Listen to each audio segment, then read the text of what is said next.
The next speaker is Chris.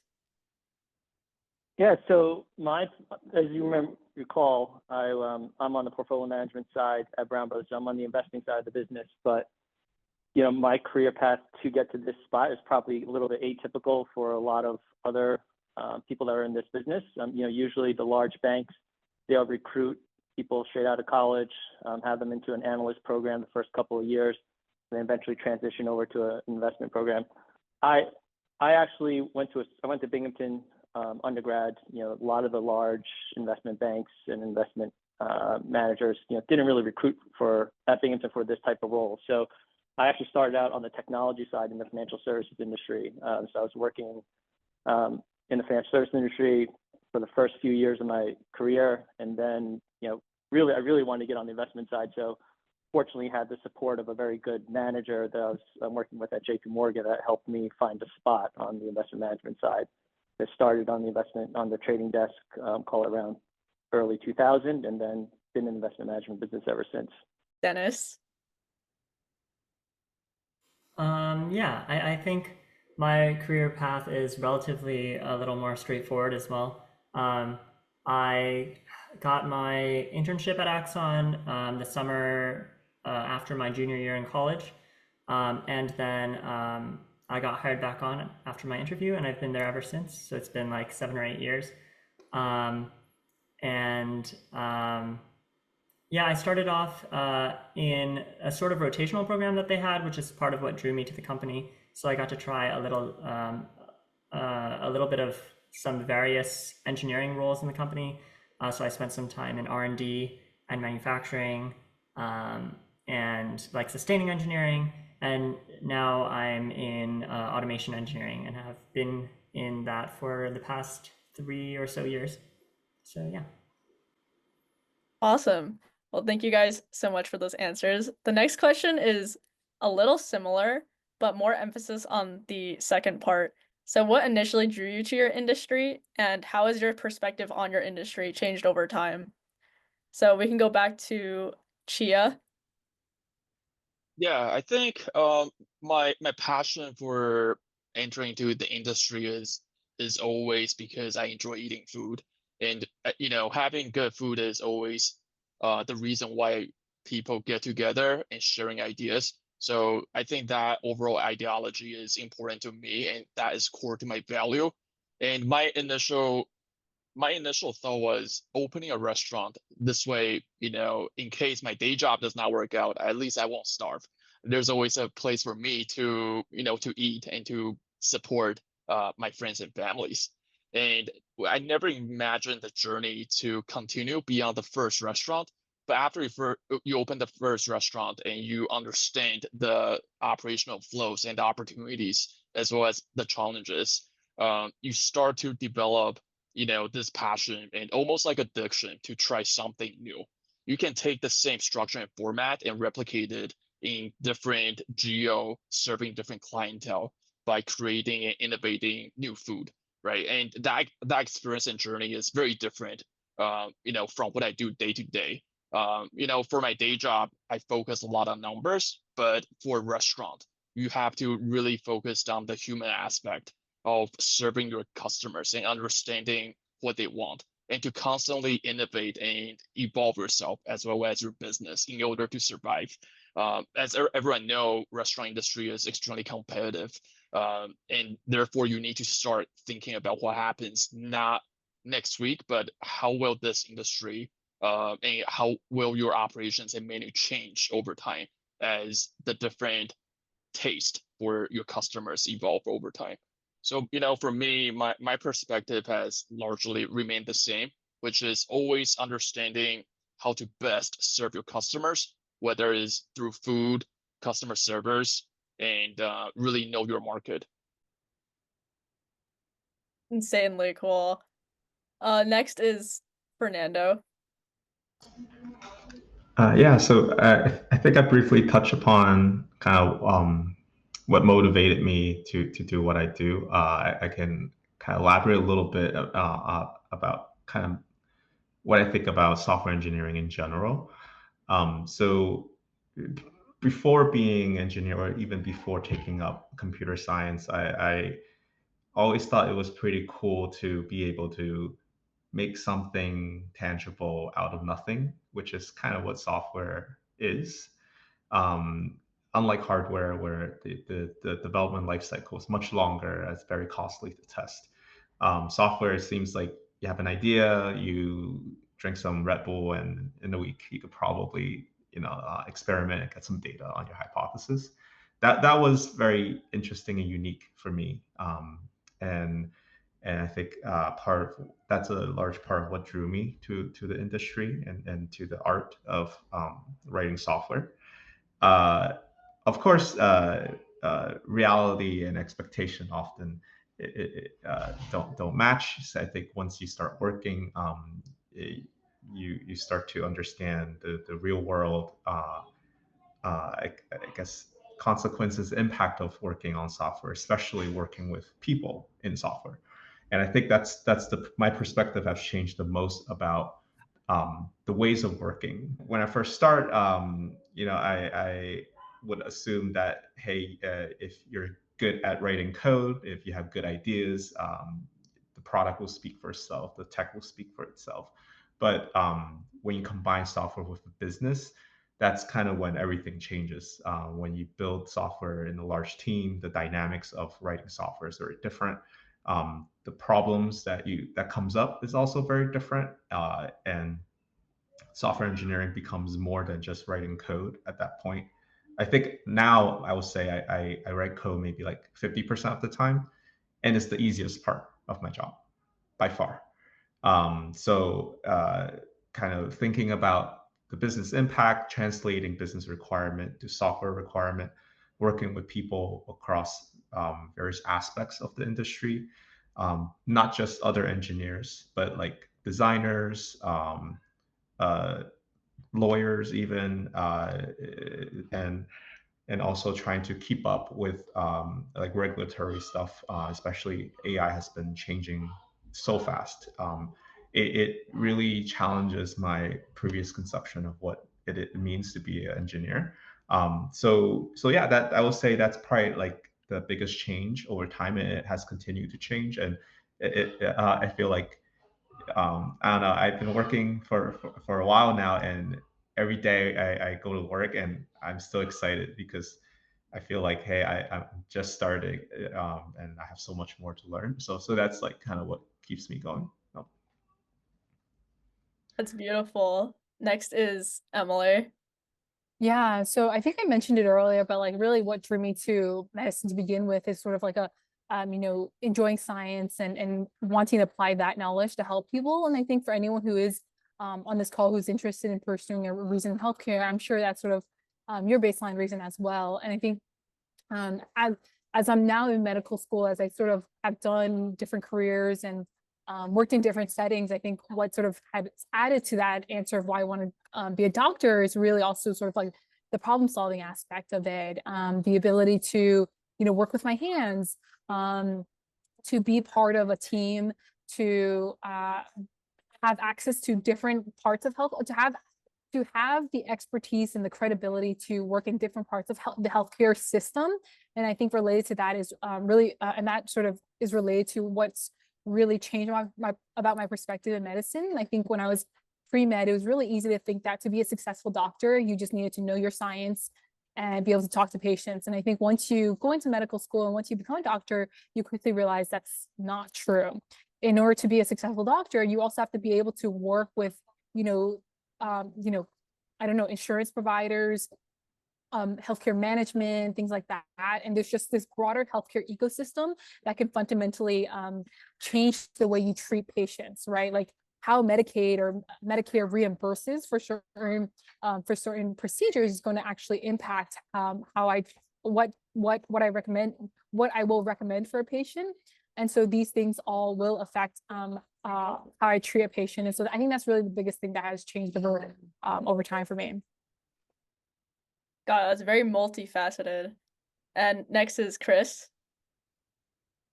Yeah, so what drew me to my industry, I think, I'll start off with the shallow answer was, it's the high earning potential, right? In finance, I think that was very important to me. Growing up in a family that wasn't very wealthy, I wanted to find a career that could change those circumstances. But not recommending that anyone chases a career for the money, because I think that would lead to a fairly unfulfilling life. So the other part of the finance industry that drew me there is it's a very dynamic work environment, right? And particularly on the investment side, I'm fortunate enough to work in the structured products industry and asset-based finance. And in this area, you get to work and look at a lot of different businesses and companies. Some days I'm looking at a company where they are specializing in doing auto loans. So they're out there creating auto loans and packaging those up into a transaction that we could evaluate to see if we want to invest in. Another day, I'm looking at a deal where it's backed by a pool of aircraft, and the lease payments that the airlines have to pay to keep those aircrafts in their fleet. So it gives me an opportunity to look at a lot of different businesses and really get a very broad perspective on the economy and how the world works. So that continues to be something that makes me very interested in my job day to day, and wanting to go to work and learn more about different areas of the market. In terms of perspective that changed for me, I would say, coming into this industry, I always thought, you go in there, you get to do investments, and that's all you do, right? You crunch the numbers, you make your evaluation on the credit, and then you decide if you want to proceed with the investments. But it is so much more than that, right? It's not only being able to understand the numbers, do the analytical work, but it's also being able to sell your idea, right? If you have an investment idea, being able to talk to other people about it. My constituents are the clients that we work with. It's also with upper management that I have internally. So, you have to be able to communicate very effectively with all these different parties that you're working with on a regular basis. And, I think my perspective in terms of the industry that's changed over time is that, you really need to have a skill set beyond just the quantitative and qualitative, but also have these soft skills in addition to that. Got it. Yeah, I like how everyone has emphasized kind of continuous learning and a kind of dynamic environment. And last is Dennis. What initially drew me to my industry, I think I enjoy mechanical engineering, similar to what Fernando said about software engineering. I like making something that has an impact on the real world.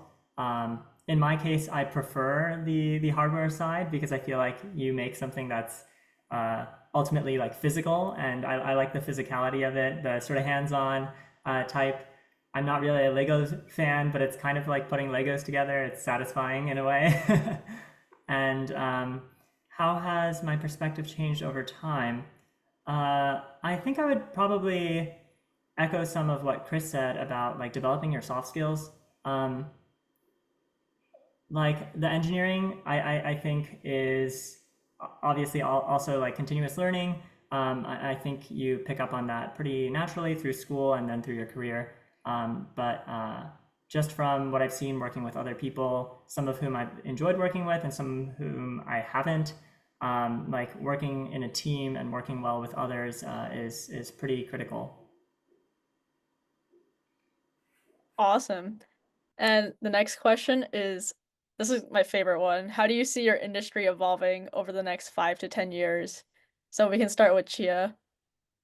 Yeah, so for the restaurant industry, it is important to recognize this is an industry that has been resisting to change and to adopt technology. But this has changed very significantly during COVID.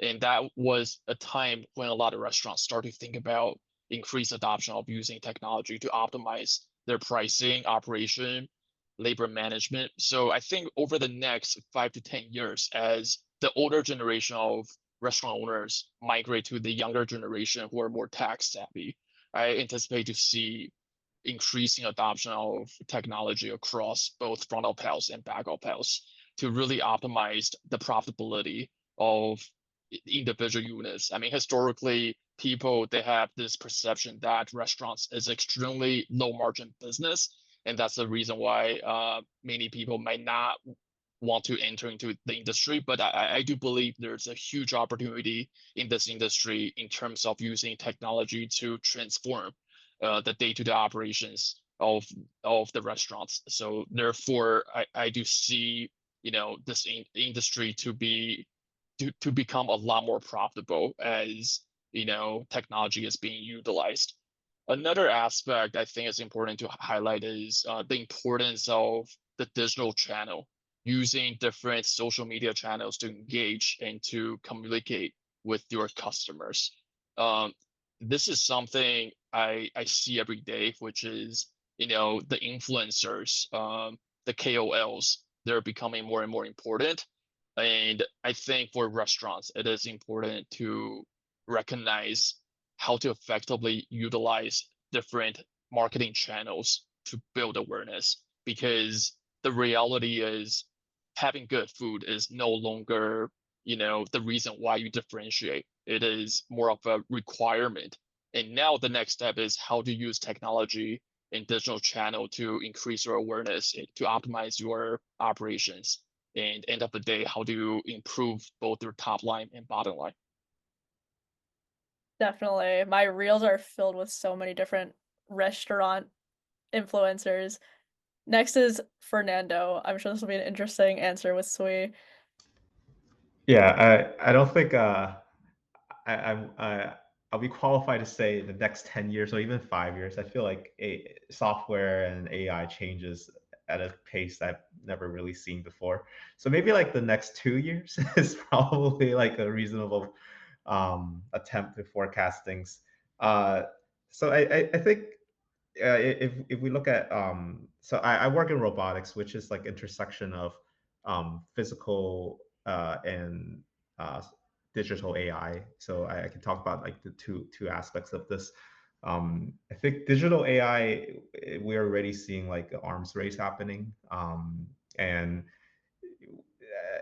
I think the concept of like LLM has been around for quite some time, but the application of it, I think we're just starting to see kind of some possibilities coming up, and now we layer on LLM agents, and that kind of opens up another kind of frontier on what can we get AI to do.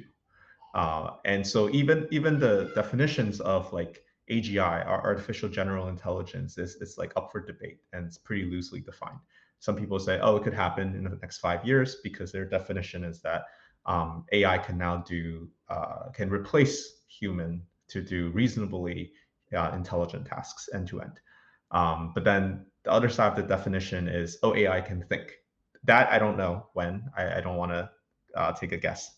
Probably not in the next 10 years or more.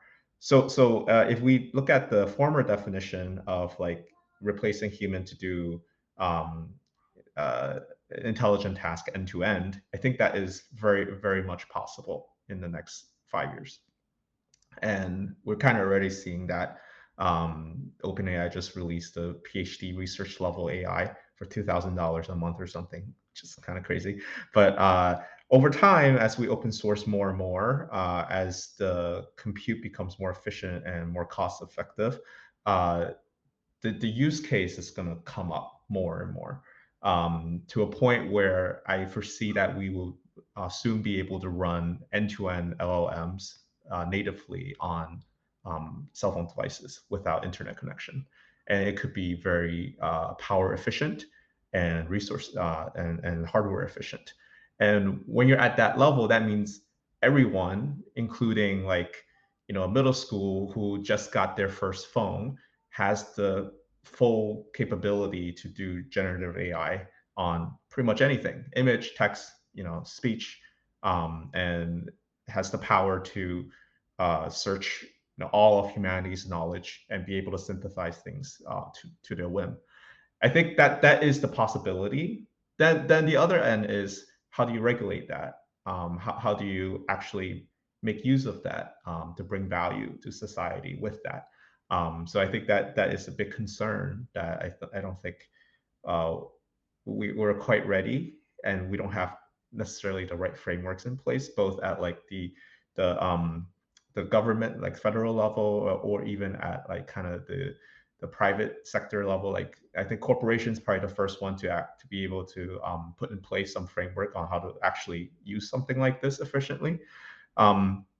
So that's kind of things I think about, but yeah, it's who knows? It could change in like a month when the next DeepSeek comes down, right? Like we have no idea.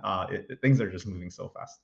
On the hardware side, I think we're now seeing more and more applications of AI to design and actually manufacture hardware, which is very exciting because I think hardware traditionally has a very long and costly life cycle, and by being able to simulate hardware development life cycles and also have AI be able to optimize it, it could really bring the cost down and actually start to be able to allow us to experiment on different form factors of robots.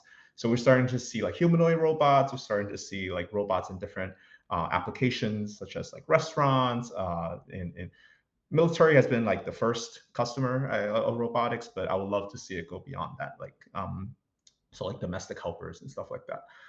So yeah, that's very exciting to me. I think people are starting to realize the potential of this, and as the world's population, the aging population increases, the workforce is going to eventually hit an inflection point where we will need automated workforces in the physical world.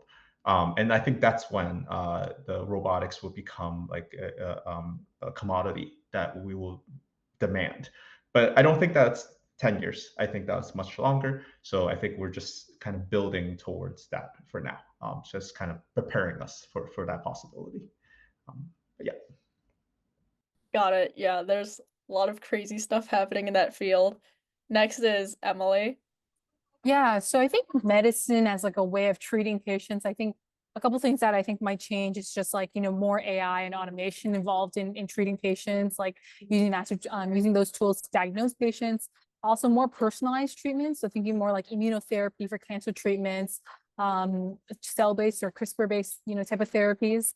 In terms of like healthcare as a way of working, I think a couple of things will change, certainly for the better. I think there's been more increasing desire for better work-life balance for doctors and for residents. So, hopefully, 10 years or 20 years down the line, it won't be, residency won't be 80 hours a week as the norm.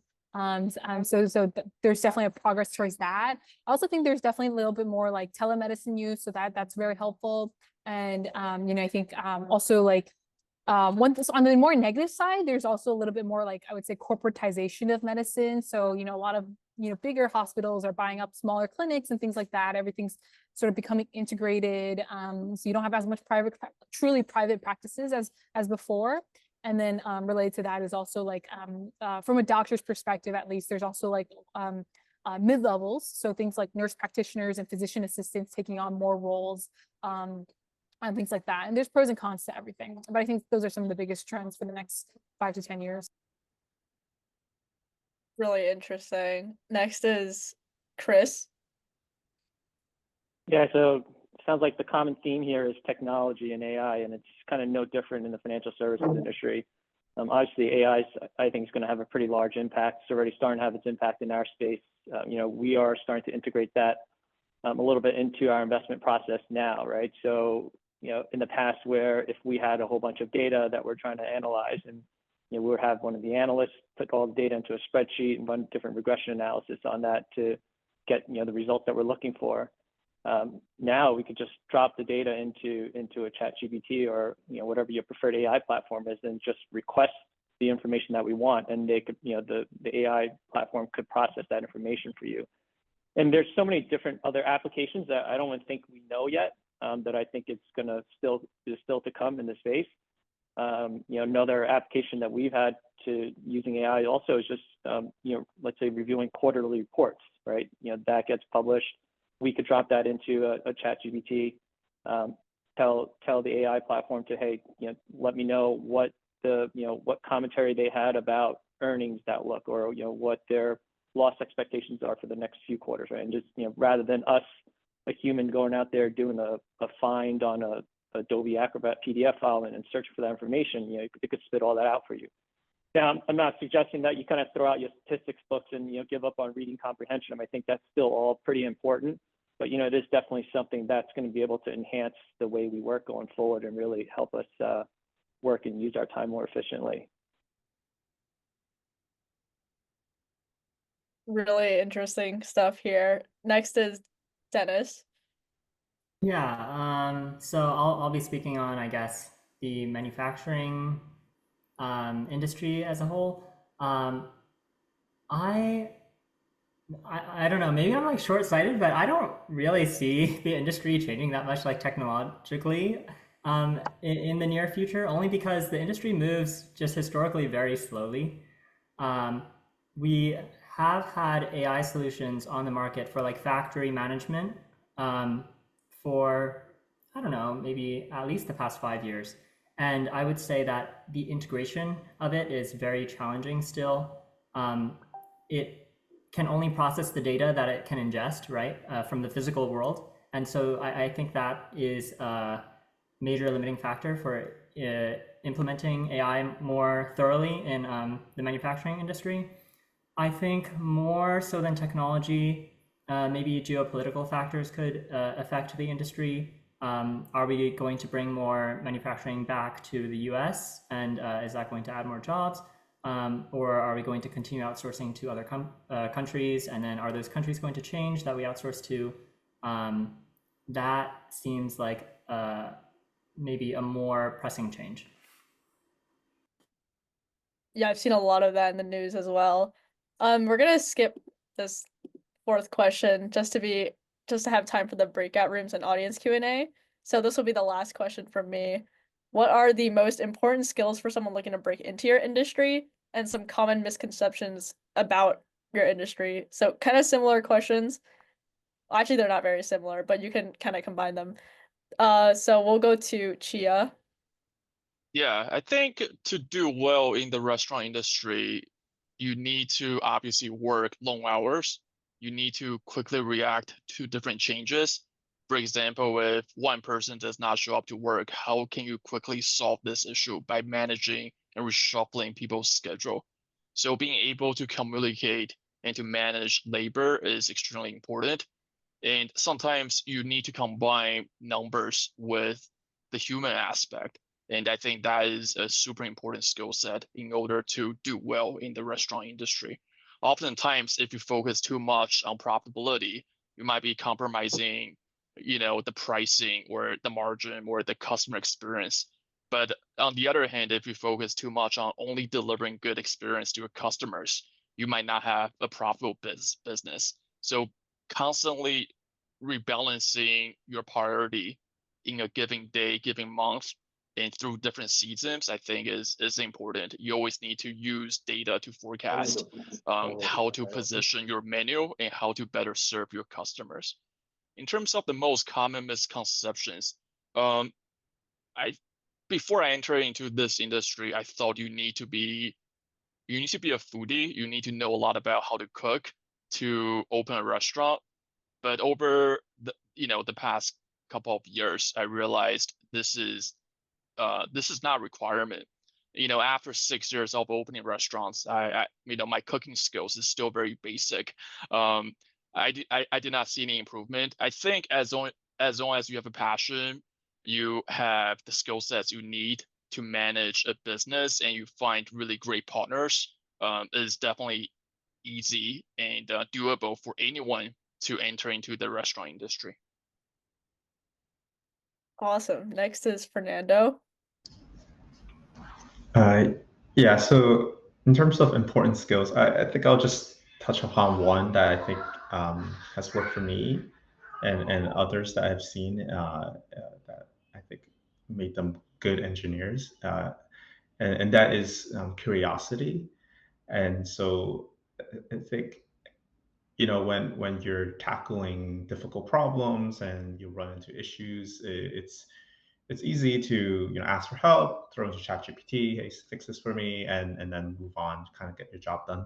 I think that will work in the short term, and you'll certainly get the job done. But then I think you're doing yourself a disservice by not learning kind of the more fundamental stuff behind your questions to like either search engine, Stack Overflow, or ChatGPT.